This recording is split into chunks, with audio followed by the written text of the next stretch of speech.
Hello. Today I want to share with you my story about starting the ketogenic diet. It's not a story I like to share, and I've avoided it for a while. Um, but I mean, what's even the point of me if I don't share with you what happened to me so that you can avoid crashing and burning like I did and have a much more successful keto diet? So, my name is Holly Garcia. I am a ketogenic mom. I am currently following a keto diet and breastfeeding. I have been on a ketogenic diet for 4 years now, and during that time, the entire time I've been breastfeeding, and I've had one pregnancy during that time. So, when I first started, keto was gaining popularity. I had been reading about it for a couple years, but everything I had read on blogs and books said that they didn't recommend starting while you're pregnant or breastfeeding. And so I followed that guideline for a while, but it came to the point where I had been reading about it and all the benefits of, energy and having more restful sleep and no more brain fog. And those were all things I was suffering from as a mom and all things I needed more of as a mom. So I eventually came to the realization that I was still breastfeeding when I became pregnant with my second kid, and I was now breastfeeding my second child. And I thought, okay, I could continue this way for like the next 15 years. I might still be pregnant and breastfeeding because this is all going way longer than I expected. So I thought, I just have to do it. So I waited till my son was 6 months old before I started so that, I felt confident that my breastfeeding relationship was established. And then I still did everything wrong. So I threw all the carbs away out of my house and dove right in. I had, bought enough food for like a couple recipes that looked delicious online. They were very complicated, and I was not very good at cooking at the time. I have not done a lot of cooking. And this was completely different from how I had eaten my entire life. I was very standard American, lean protein, high carbohydrate diet. So it was completely new to me.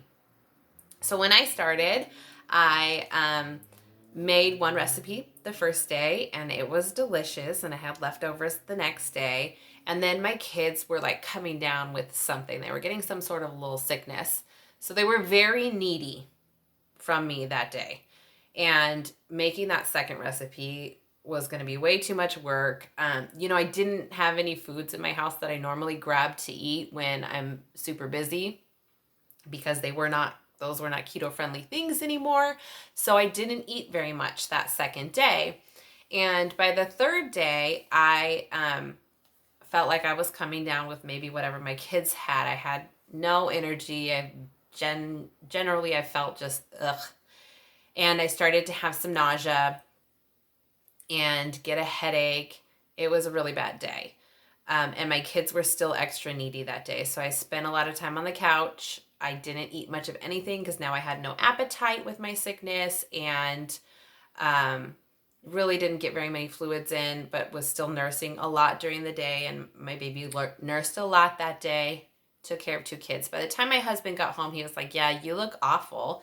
You should go upstairs and rest. I'll take care of the kids, which he did. And a few hours later, when he went to bring me my breastfeeding baby, he looked at me in the bed, and I could no longer really raise my head up. I was vomiting a lot. I was very sick. And he said, you look terrible, and I need to take you to the ER.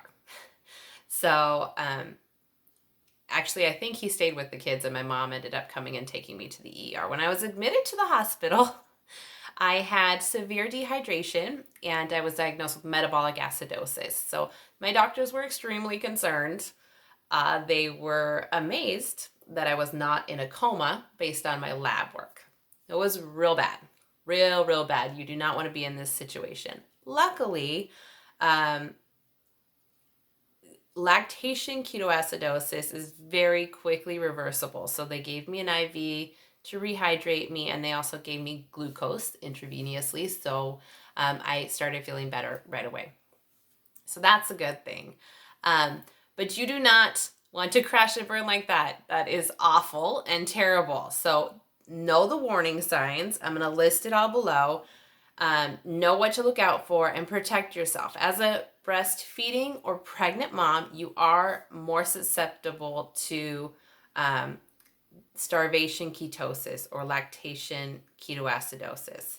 So there's a few reasons why that is, but mostly it's because there's a higher demand on your body. I don't care if you have a very tiny, brand new pregnancy, or if you are almost done breastfeeding and you're only breastfeeding a couple times a day.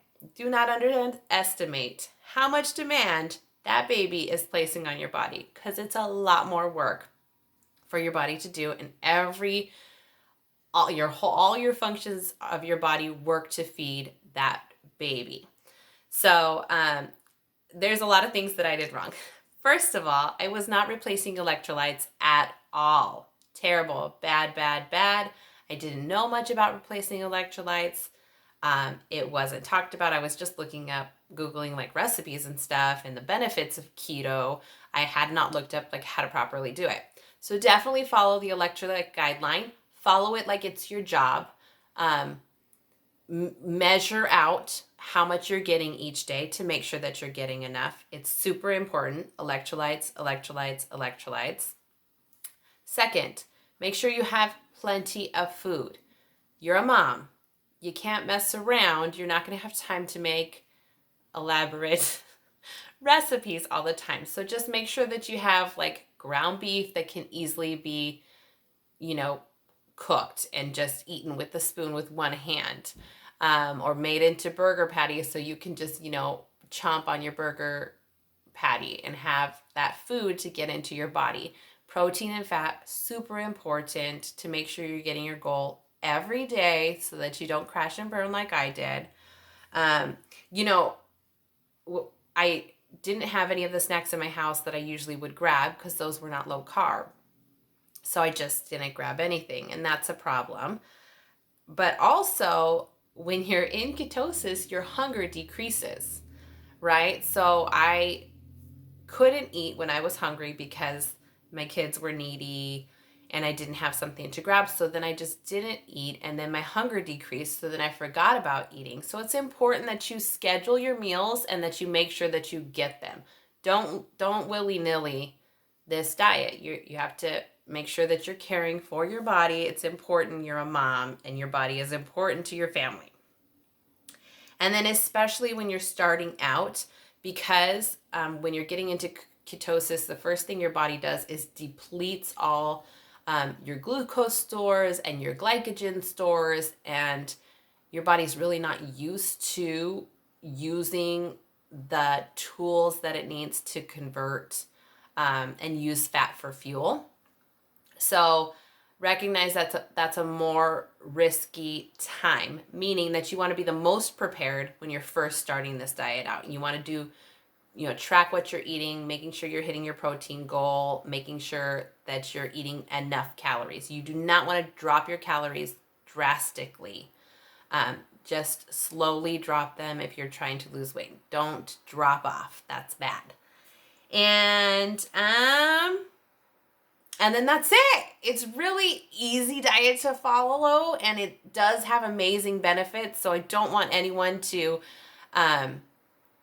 think that you can't do this because of this risk. You can easily do a better job than I did.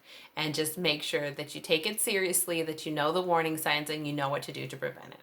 Thanks so much.